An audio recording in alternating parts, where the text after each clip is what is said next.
This framework calls for a 15% tariff on imports from the EU, and this is lower than the 30% rate that had been threatened by the president starting on Friday. European leaders have lined up to denounce the EU's trade deal with the US, with the French Prime Minister François Bayrou describing it as a submission. What happens when the United States strikes a record-shattering trade deal with Europe and erases Canada from the picture entirely?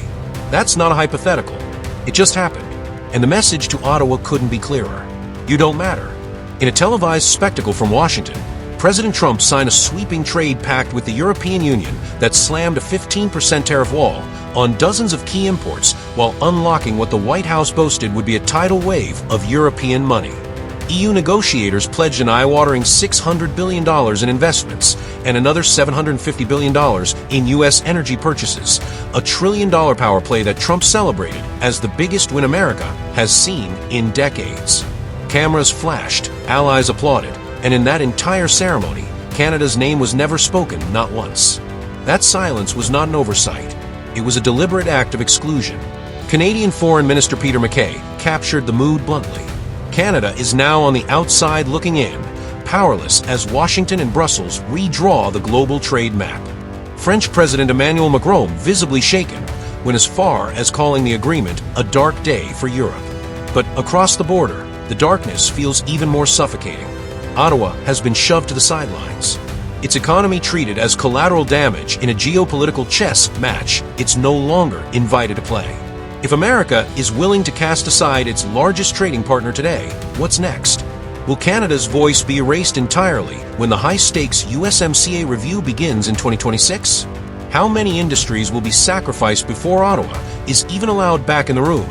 Before we begin, hit that like button if you're finding this eye-opening. It really helps us beat the algorithm. And that deliberate exclusion is already creating a dangerous domino effect for Canada's standing on the world stage. After all, how does a country that is the United States' largest trading partner responsible for over $3 trillion in annual cross-border commerce find itself completely ignored? The answer lies in President Trump's approach. Appearances and leverage now matter more than long-term stability or shared prosperity. Because unlike the European Union or Japan, Canada simply can't make the kinds of big symbolic promises Trump craves. Brussels can pledge hundreds of billions in new investments. Tokyo can commit to ramping up purchases of American goods. Ottawa, however, is locked deeply into complex integrated supply chains that don't bend easily to political spectacle. And in the world, Trump has created complexity isn't a strength. It's a liability. This is why Canada's position is becoming increasingly precarious.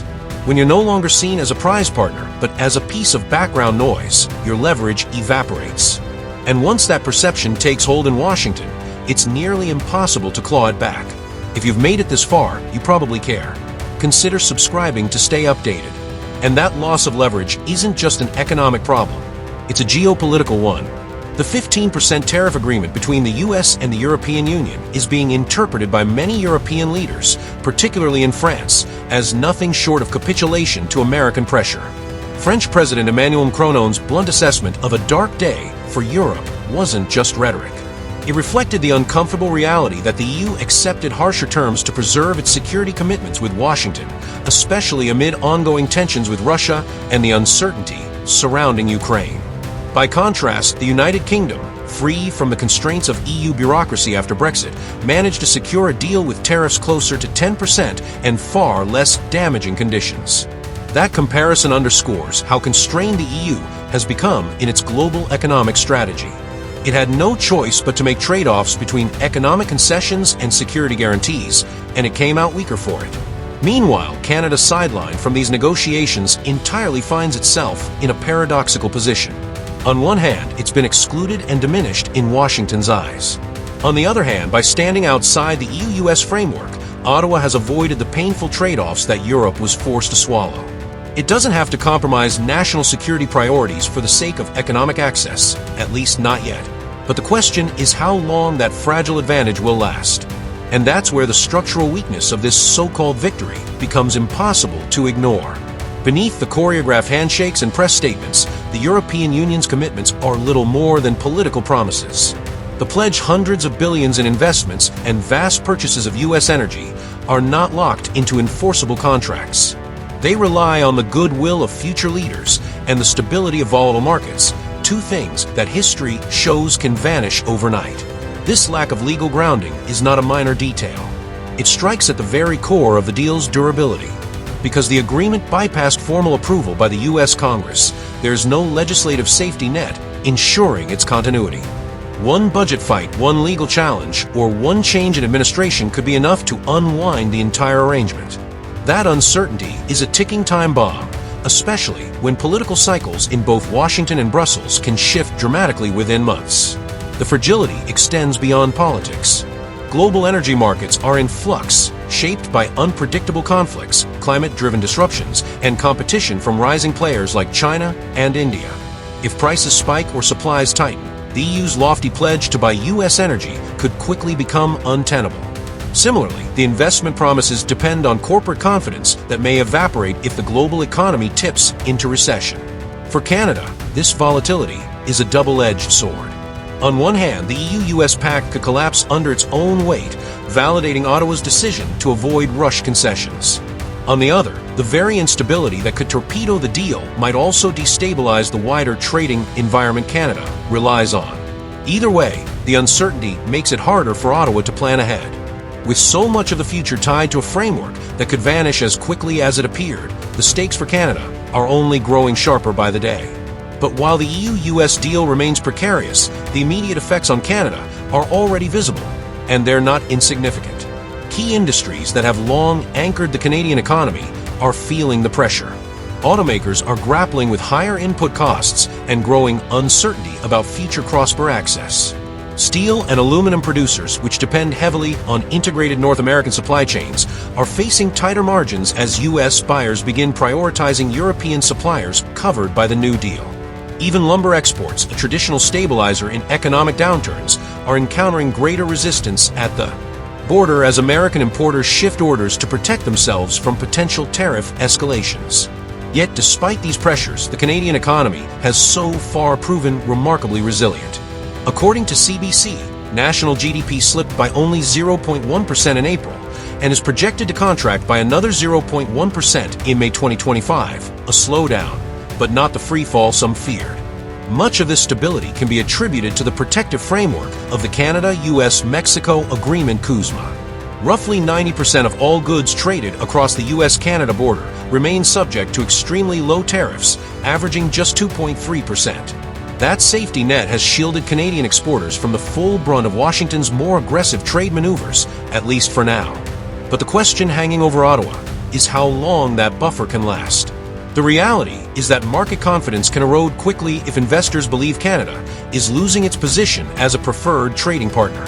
A string of missed opportunities or sudden U.S. tariff hikes could trigger capital flight job losses and deeper contractions across multiple sectors. For the moment, the numbers look manageable. But as the rest of this trade war plays out, even small cracks in Canada's economic foundation could widen into something much harder to control. And that growing uncertainty is fueling something even more powerful than economic data. A surge of national pride and resistance in the wake of Trump's threats and Canada's exclusion from the EU-US deal, a nationwide buy. Canadian movement has exploded. What began as a grassroots social media campaign has transformed into a cultural force. Canadian shoppers are deliberately avoiding American products, scanning barcodes with new apps designed to verify domestic origin before making a purchase.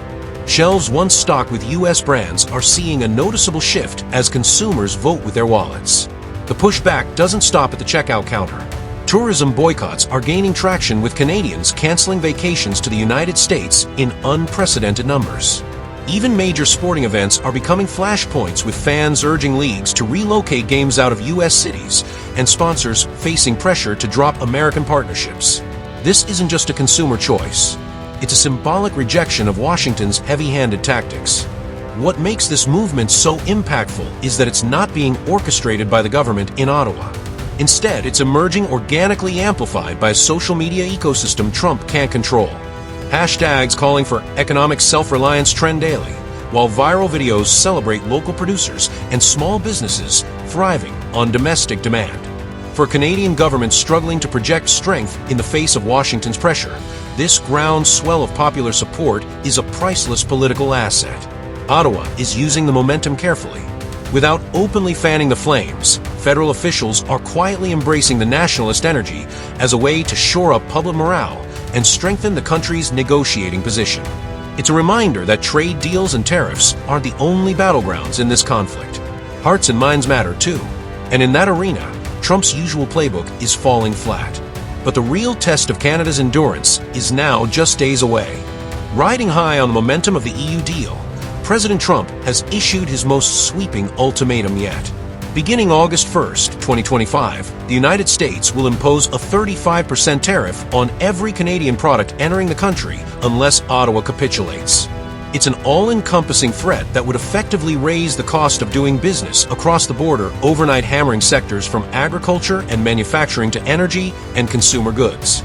This looming deadline has cast a long shadow over the Canadian economy. Companies that rely on U.S. markets are already scrambling to reassess supply chains, hedge currency risks, and in some cases delay hiring or expansion plans. Small and mid-sized exporters, the backbone of Canada's cross-border trade, face the greatest vulnerability, with many warning they could be forced out of business if the tariffs hit as announced. Even the Buy Canadian movement, which has boosted domestic demand, would be no match for the immediate economic shock a 35% tariff wall would deliver. Yet, the threat also reveals something about Trump himself, a sense of urgency bordering on desperation. By setting such an aggressive deadline, the administration is attempting to force Canada into a corner before it can build out alternative strategies or deepen partnerships with other allies. It's a high-risk move that could backfire if Ottawa refuses to blink. For Prime Minister Mark Carney's government, the choice is stark. Capitulate now and risk long-term structural weakness, or hold the line and absorb the short-term pain. Either way, August 1st is shaping up to be a defining moment, not just for Canada's economy, but for its credibility as a sovereign negotiating partner on the global stage.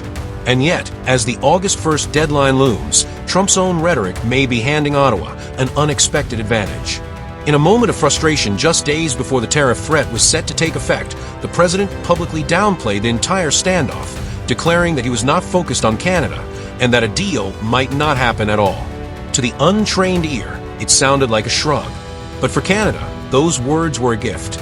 By openly signaling indifference, Trump inadvertently validated Prime Minister Mark Carney's strategy of patience. Ottawa can now point to the president's remarks as proof that it is not rushing into a bad agreement, and crucially, that any breakdown in negotiations would not be Canada's fault. This subtle shift in narrative strengthens Carney's hand at home and abroad. It tells Canadian voters that their government is acting deliberately, not reactively, and it reassures international partners that Ottawa remains committed to stable, principle-driven trade policy. The misstep also complicates life for Trump's own trade negotiators. If Canada's exclusion truly isn't a priority for the White House, why should U.S. lawmakers and industry groups expend political capital to push for concessions? Ottawa has quietly amplified this message through diplomatic channels and a savvy media strategy, turning Trump's words into leverage. Every headline casting the U.S. as inattentive or inconsistent makes it harder for Washington to rally support for its hardline stance. In effect, Canada is using Trump's sound bites to play for time. The longer it can stretch out the negotiations without looking weak, the more space it has to prepare countermeasures, build alliances, and shore up domestic industries. And in a trade war where perception can shape reality, that media advantage may prove just as valuable as any economic weapon. That breathing room is precisely what Prime Minister Mark Carney's government has been trying to secure. Unlike the European Union, which was cornered into accepting steep tariffs and politically costly concessions, Canada is refusing to rush into a deal simply to avoid short-term pain. Carney's approach is deliberately cautious. Protect the country's economic architecture. First, weather the immediate turbulence and wait for opportunities to negotiate from a position of strength. But can a strategy built on patience hold up when the pressure from Washington is only getting louder? Behind the scenes, Ottawa is working on multiple fronts to prepare for the possibility that Trump follows through on his 35% tariff threat. Senior officials are carefully managing public expectations, warning Canadians that any resolution will take time while reinforcing the message that capitulation now would carry heavier costs later. Contingency plans are being drawn up to cushion industries most exposed to U.S. tariffs, from automotive manufacturing to resource extraction, and to redirect trade flows where possible. Yet, will these measures be enough to reassure businesses and workers bracing for impact? Crucially, Canada is also looking ahead to the 2026 USMCA review, which could offer a much broader platform to reset the terms of North American trade. By holding firm now, Ottawa hopes to avoid locking itself into disadvantageous clauses that might undermine its leverage in that pivotal negotiation. Carney's calculus is shaped by structural realities that set Canada apart from the EU. As a net exporter of energy, Canada enjoys strategic leverage that Brussels lacked. Its oil and gas exports remain critical to U.S. energy security, and its natural resource base gives it a degree of resilience during trade disruptions. Those fundamentals, coupled with a relatively diversified economy, allow Ottawa to absorb short-term shocks in a way that some of its allies cannot. Still, this strategy is not without risks. Patience buys time, but it can also be mistaken for passivity if the public mood sour or if markets lose confidence. How long will Canadians be willing to hold the line? And if Trump escalates again, will Carney's government still have the political capital to stand firm? Whether that gamble pays off may hinge on how skillfully Ottawa navigates the months ahead. And as if the stakes weren't already high enough, Ottawa is now sending a signal to Washington that it cannot afford to ignore. Ontario Premier Doug Ford, typically one of the more pro-U.S. voices in Canadian politics, has publicly warned that if the United States continues to escalate tariffs, Canada will have little choice but to deepen its cooperation with China. Was this simply a tactical threat or a glimpse of a longer-term shift in Canada's strategic posture? The warning wasn't empty rhetoric. Across Ontario and several other provinces, government and industry leaders are accelerating efforts to diversify export markets and secure alternative sources of critical raw materials. Trade missions to Asia have surged. New investment channels are being opened with Chinese firms, and Canadian companies are actively seeking joint ventures that can help bypass the chokehold of the U.S. market. Could this be the start of a larger realignment that permanently reshapes Canada's trade architecture? The message to Washington is clear. If Canada is treated as disposable, it will build new alliances, no matter how uncomfortable that might be for its traditional partners. And this isn't just about dollars and cents. It's a strategic warning that the United States' closest neighbor, once considered the most reliable pillar of North American economic security, is willing to explore options that might dilute U.S. influence in the region. How would that reshape the balance of power in a world already fractured by geopolitical rivalry? By putting the possibility of closer China ties on the table, Ottawa is playing a card that goes beyond trade. It's telling the White House that Canada has choices, and those choices could alter the very foundation of North American security and economic cooperation. Will Trump take the threat seriously, or will he push Canada further into Beijing's orbit? Looking beyond the immediate crisis, Prime Minister Mark Carney's government is quietly positioning Canada for the long game.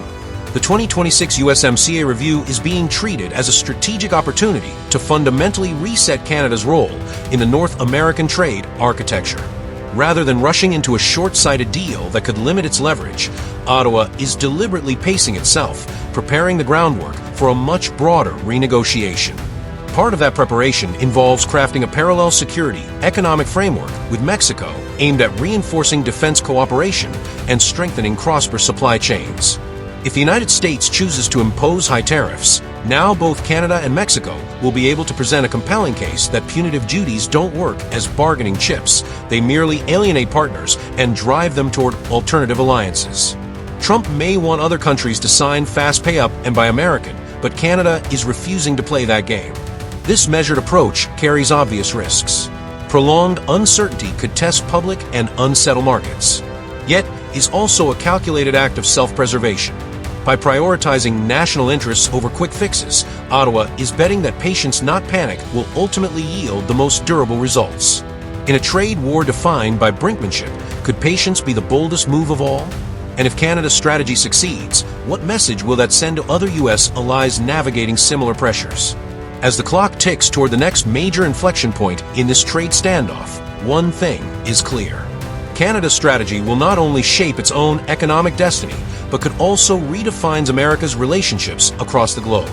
Will Trump double down on tariffs, or will the United States be forced to reconsider its hardline approach as allies push back?